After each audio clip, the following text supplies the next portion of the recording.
আজি সদৌ অসম ছাত্ৰ সন্থাই সমগ্ৰ অসমৰ প্ৰতিখন জিলা সদৰত অসমৰ ৰাইজে সন্মুখীন হৈ অহা স্মাৰ্ট মিটাৰৰ আতিশয্য, অভাৱনীয় বিদ্যুৎ মাচুল বৃদ্ধি আৰু অনিয়মীয়া বিদ্যুৎ যোগানৰ প্ৰতিবাদত বিক্ষোভ কাৰ্যসূচী ৰূপায়ণ কৰিব।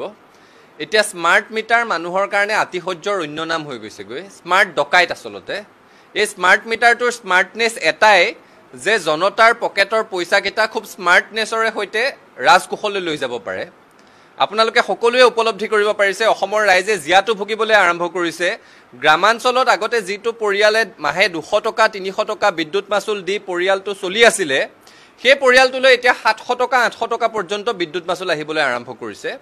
আৰু চহৰ অঞ্চলত বিশেষকৈ গুৱাহাটীত 3জনীয়া 4জনীয়া পৰিয়াল এটাৰ গোটেই মাহটোৰ ৰেচনৰ খৰচ আজিকালি বিদ্যুৎ মাচুলত যায়। গতিকে স্মাৰ্ট মিটাৰ সংযোজনৰ নামত এই ধৰণেৰে ৰাইজক আতিশয্য চলোৱাটো কোনো কাৰণত মানি ল'ব নোৱাৰি। আৰু গাঁও অঞ্চলবোৰত যদি যায়, বিভিন্ন চহৰ অঞ্চলতো বিদ্যুৎ যোগান নাথাকেই, অনিয়মীয়া বিদ্যুৎ যোগান। তেনে প্ৰেক্ষাপটত বিদ্যুৎ যোগানো নিয়মীয়া নহয় আৰু পূৰ্বতকৈ অধিক হাৰত মাচুলো দি থাকিব লাগিব, এই কথাটো কোনো কাৰণত গ্ৰহণযোগ্য নহয়।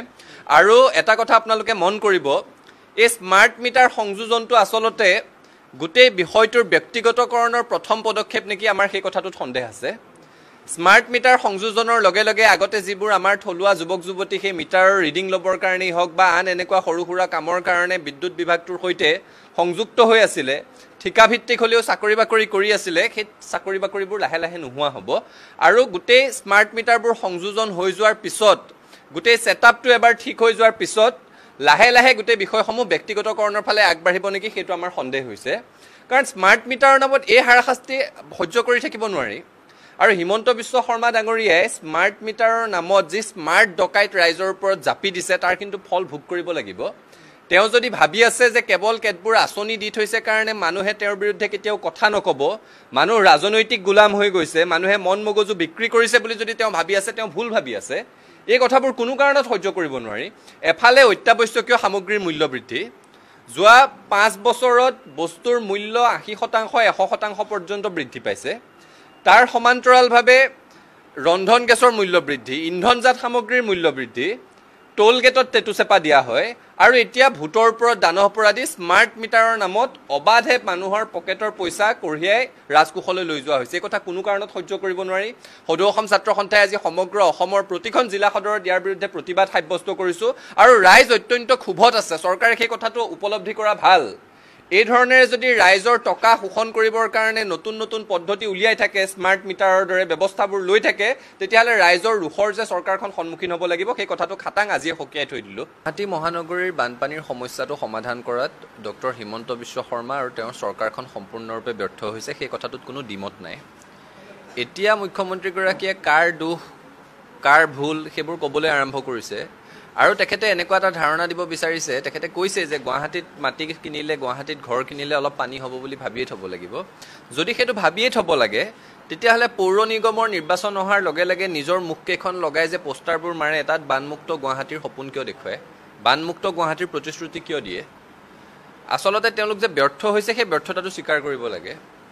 যিবোৰ ছাত্ৰ ছাত্ৰীৰ ৰাতিপুৱা স্কুললৈ ওলাই আহি ঘৰলৈ ৰাতি 10 বজাত গৈ উভতি পাইছে, এটুপি খোৱা পানী নোহোৱাকৈ দিনটো স্কুল বাছত আবদ্ধ হৈ থাকিব লগা হৈছে, যিসমূহ ৰোগী হস্পিটেললৈ আহোঁতে বা হস্পিটেলৰ পৰা ৰিলিজ লৈ যাওঁতে বাটত 3 ঘণ্টা 4 ঘণ্টা পৰ্যন্ত এম্বুলেঞ্চখনৰ ভিতৰত সোমাই থাকিবলগীয়া হৈছে, সেই মানুহখিনিৰ দুখ দুৰ্দশা কোনে উপলব্ধি কৰিব?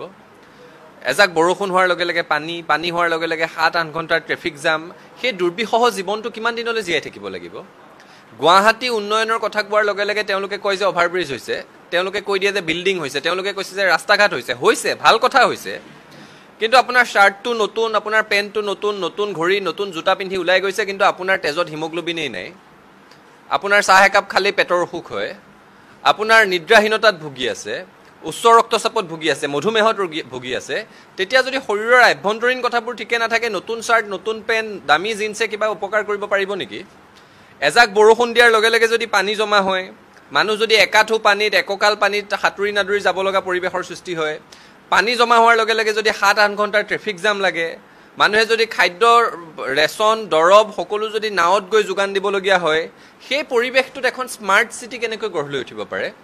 বানমুক্ত অসমৰ সপোন দেখুওৱা ডক্টৰ হিমন্ত বিশ্ব শৰ্মাৰ চৰকাৰখন আৰু বানমুক্ত গুৱাহাটীৰ সপোন দেখুওৱা চৰকাৰখন সম্পূৰ্ণৰূপে ব্যৰ্থ হৈছে আৰু যিগৰাকী ব্যক্তি উন্নয়নৰ দায়িত্বত আছে অশোক সিংহাল ডাঙৰীয়া তেখেতে যি ৰঙা পানী ক'লা পানীৰ সূত্ৰ দিবলৈ আৰম্ভ কৰিছে কোৰ ৰঙা পানীত মানুহ উটি গৈ যে নোহোৱা হৈ গ'ল অষ্টম শ্ৰেণীৰ শিশু এজন যে ঢুকাইছে মেঘালয়ৰ পৰা অহা পানীত ঢুকাইছে নেকি নলা নৰ্দমাবোৰ চাফা হয়নে নহয় গুৱাহাটী উন্নয়ন কৰিব নোৱাৰে পৰিকল্পিতভাৱে গুৱাহাটীৰ মানুহক সকাহ দিব নোৱাৰে আৰু ৰঙা পানী ক'লা পানীৰ দৰে তুলুঙা কথা কৈ এই জিয়াটো ভুগি থকা মানুহখিনিক উপলুঙা কৰে এইবোৰ কথা সহ্য কৰি ৰাইজে বেছি দিন বহি নাথাকিব